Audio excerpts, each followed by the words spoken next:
భారతీయ ఛానల్కి స్వాగతం. పాకిస్తాన్లో మనం టెర్రరిస్టులు వాళ్ళు తయారు చేస్తున్నారు. ఓ 10 మంది పంపిస్తూ ఉంటారు, మనం చంపుతుంటాం. వాళ్ళు కొంత డ్యామేజ్ చేస్తుంటారు, వెళ్తుంటారు. ఇది అలా జరుగుతూనే ఉంది. కానీ దీనికి ఈ ఈ సొల్యూషన్, పర్మనెంట్ సొల్యూషన్ లేదా అంటే మేజర్ గౌరవ్ ఆర్య అతను యూట్యూబరు, అతను బాగా చెప్తుంటాడు. అతను అతని ఛానల్ పేరు చాణక్య డైలాగ్స్. ఆయన ఒక కరెక్ట్ సొల్యూషన్ చెప్పినట్టు అనిపించింది నాకు. ఆయన అంటాడు, మనం టెర్రరిస్టులు చంపుతుంటే వాళ్ళు అలాగా వాళ్ళ దగ్గర లక్షల కొద్ది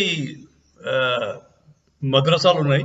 ఆ మద్రసాల్లో చిన్నప్పుడు 3 ఏళ్ల పిల్లల దగ్గర నుంచి వాడికి ట్రైనింగ్ ఇచ్చి వాడిని ఉసామా బిన్ లాడెన్ కింద చేస్తున్నారు. వాడు 10-15 ఏళ్ళు వేసరికి వాడు ఒక పెద్ద కరుడు కట్టిన తీవ్రవాది మెంటాలిటీ వచ్చేస్తుంది. సో మరి ఎక్కడ ఆపాలి మనం? అసలు ఈ తయారు చేసేవాళ్ళు ఆపాలి. తయారు చేసేవాళ్ళు ఎవరు? పాకిస్తానీ ఆర్మీ. పాకిస్తానీ ఆర్మీకి ఇంకో పని లేదండి. ఈ టెర్రరిస్టులు పాపం పేద ముస్లింలు ఉంటారు కదా, వాళ్ళ పిల్లలందరినీ తీసుకొచ్చి ఈ మద్రాసాల్లో పెట్టి బ్రెయిన్ వాష్ చేసి టెర్రరిస్టుల కింద తయారు చేయడం.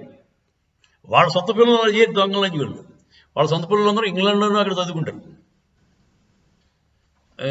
మంచి కాన్వెంట్ స్కూల్లో చదివిస్తారు, తర్వాత ఇంగ్లాండ్ పంపించేస్తారు వెంటనే హయ్యర్ ఎడ్యుకేషన్కి.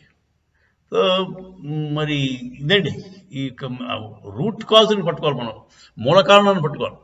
మూల కారణాన్ని పట్టుకొని అక్కడ వేయాలి మెడిసిన్. అంతేగాని మనం పళ్ళుని చెట్టు నుంచి వచ్చిన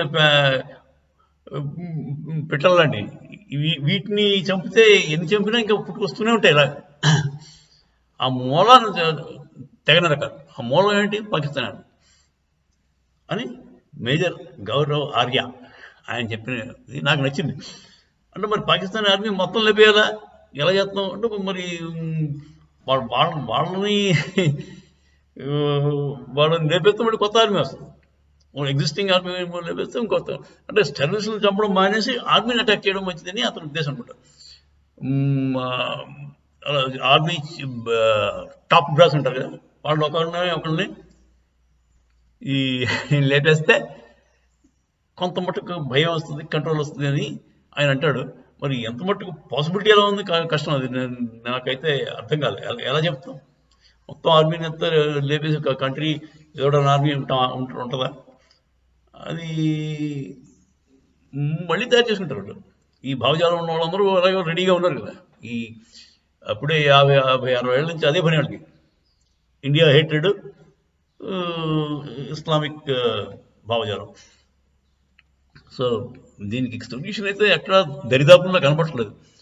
అన్లెస్ మనుషులు అక్కడ లోకల్ పీపులే రియలైజ్ అయ్యి, బాబు దీనివల్ల మనకి ఈ నష్టం ఎక్కువ, లాభం తక్కువ అని తెలుసుకుంటే అప్పుడు వాళ్ళు ఈ మద్రాసాలు గట్రా ఈ ముల్లాలు చెప్పేదంత తప్పులో బాబు వాళ్ళే ఆర్గ్యూ చేస్తే అప్పుడు కొంచెం బాగుపడడానికి అవకాశం ఉంది. లోపల నుంచి రావాలి మార్పు. మీ అభిప్రాయం కూడా కామెంట్ రూపంలో తెలపండి. సొల్యూషన్ చెప్పండి దీనికి, పర్మనెంట్ సొల్యూషన్. మేజర్ గారు ఆర్య గారు చెప్పిన సొల్యూషన్ మీకు నచ్చిందా? కానీ అది ఎలా ఇంప్లిమెంట్ చేస్తాం అది కూడా చెప్పండి. మా వీడియో నచ్చినట్లయితే లైక్ చేయండి, షేర్ చేయండి. జై హింద్.